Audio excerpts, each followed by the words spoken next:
No, don't worry, don't worry. Like, no Uh, pressure at all, man, but just a little chat. yeah. But I just want to know, like, when we first met, where were you? Like, what was your life like? What were you going through, etc.?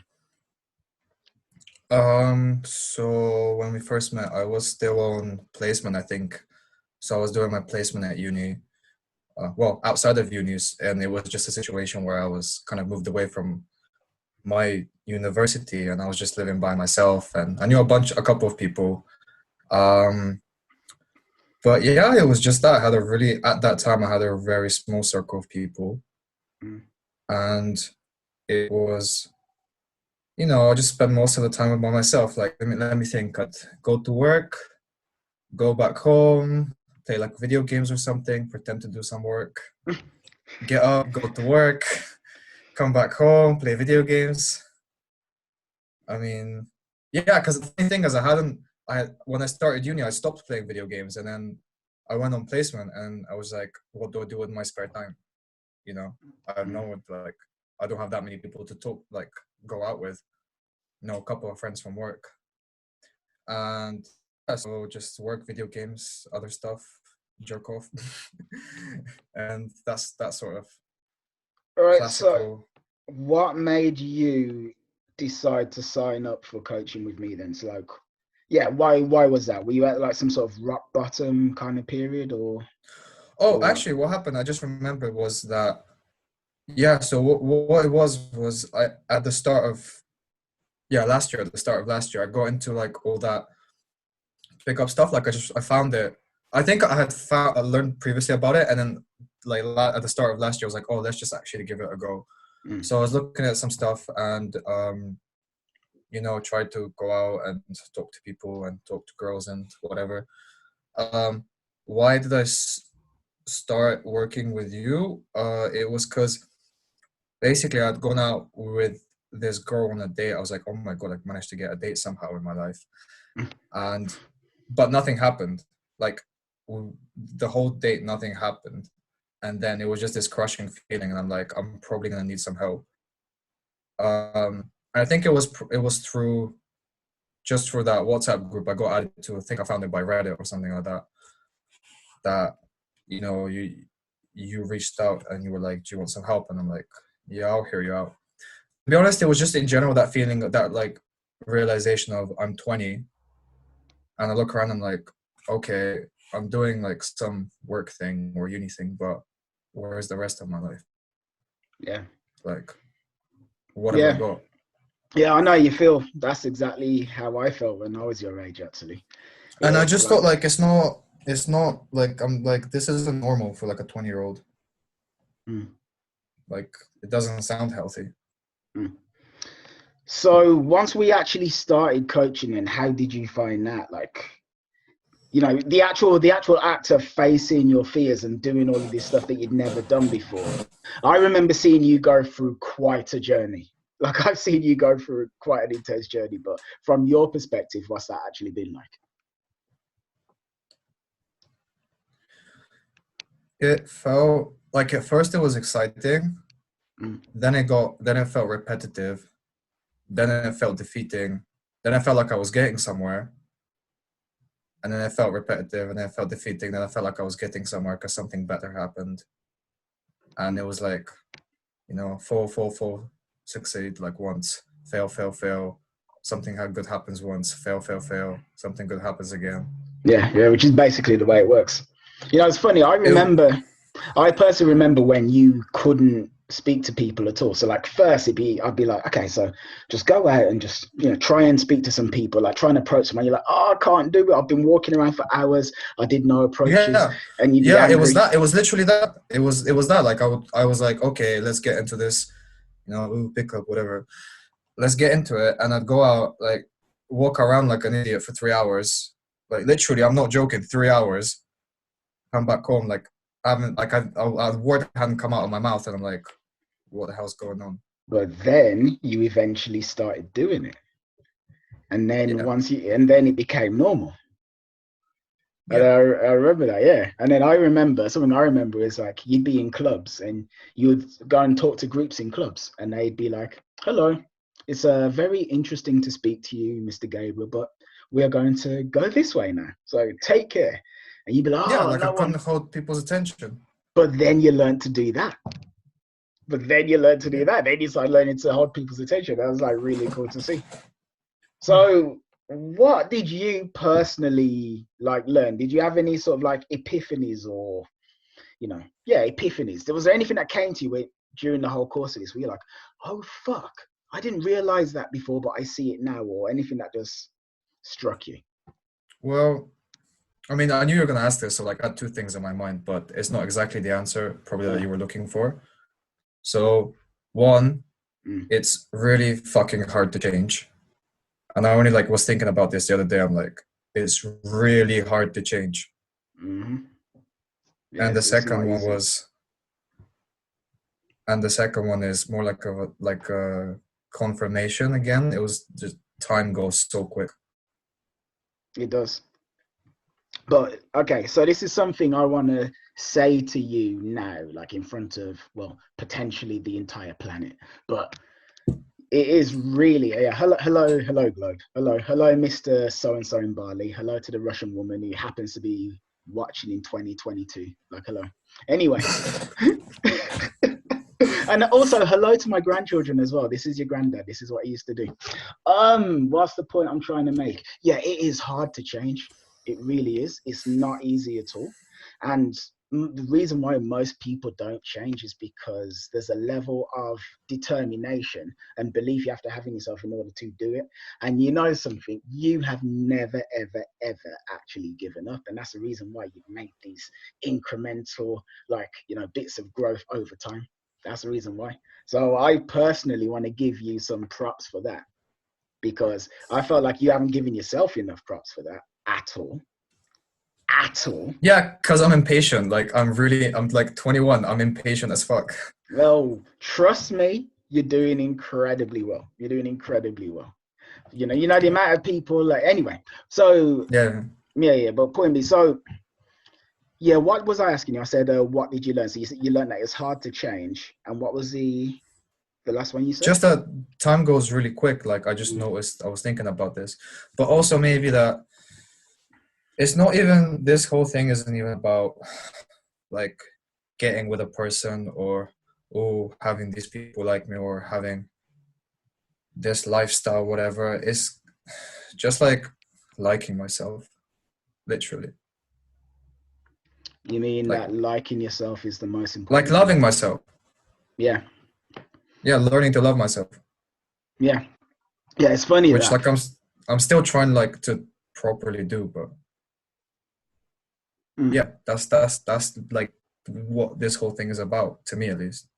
No, it basically is. It basically is. And something that's kind of funny is that when people hear about this kind of stuff and they go, oh, pick up. Oh, so this is about men going out there and they're manipulating women and whatnot.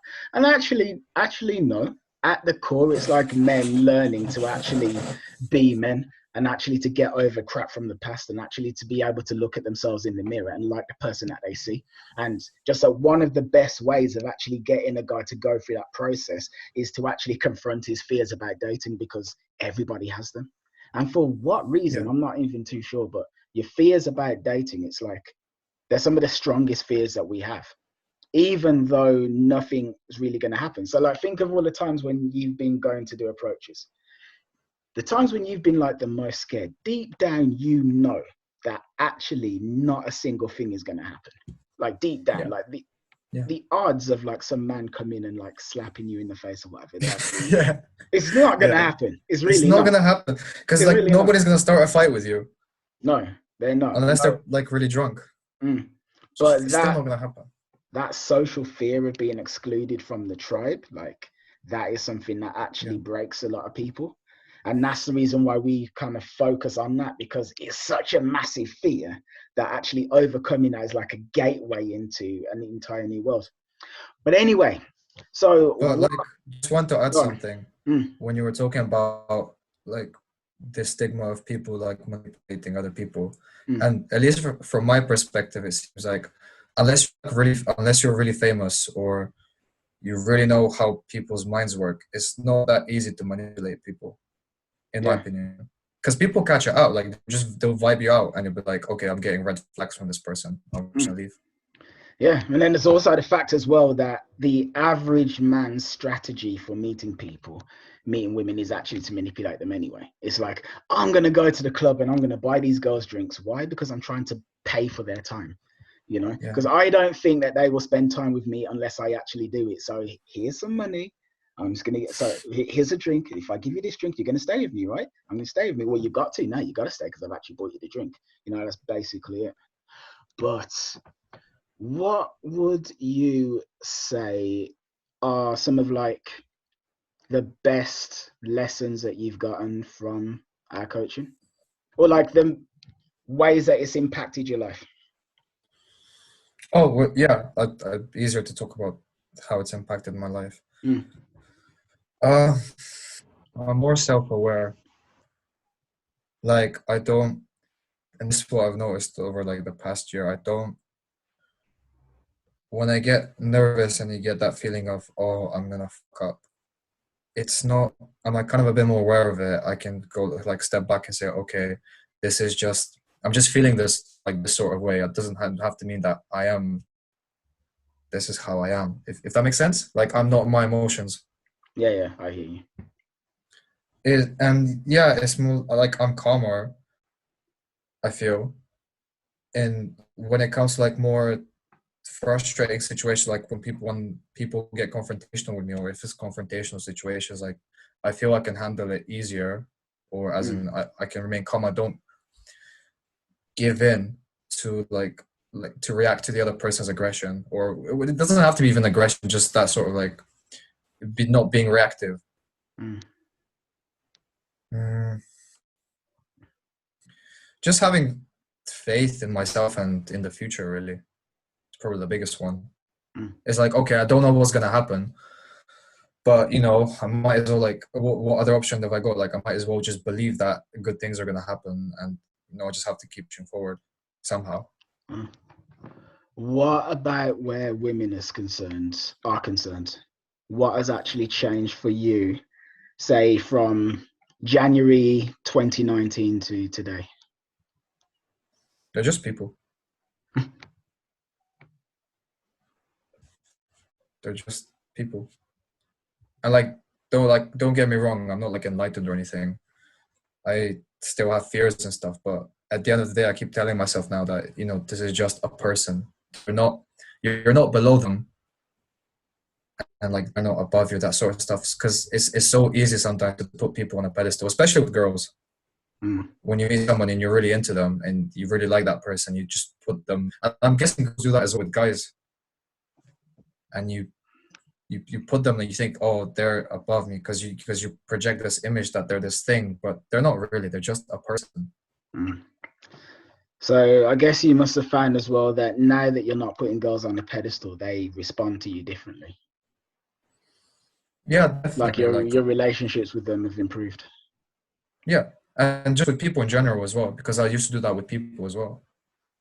Just talk about guys as well. Like people that I want to be friends with, but probably wasn't able to make that many friends before because I didn't feel good enough for those people. Mm. Yeah, it's crazy how the way you feel about yourself in relation to other people just kind of, it can either make or break a relationship, you know?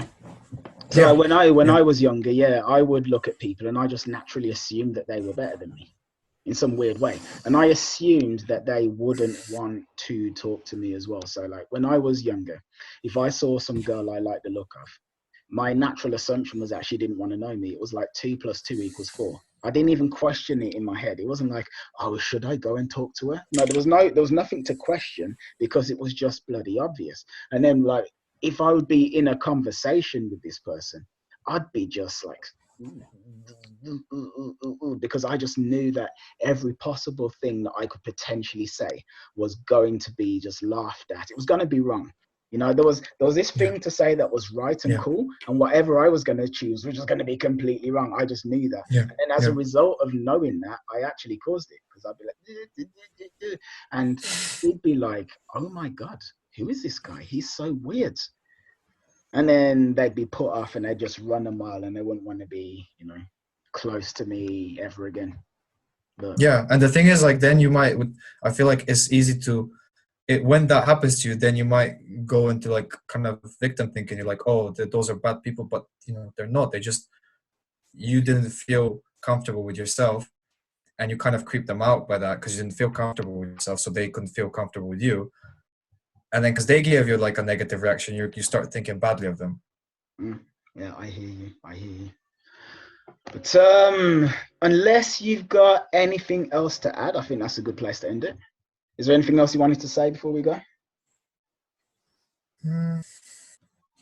Yeah, to the person who's watching, don't actually give up. Really don't.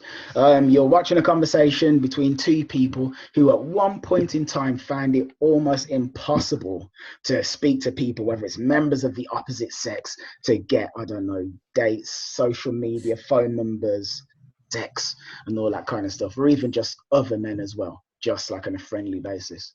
I used to find that ridiculously hard. I used to find that ridiculously hard. And even though you might actually think that the way you are is the way you have to be, because it's the way you've always been. So part of you wants to think, well, of course I can never, ever change. Well, actually, you actually can.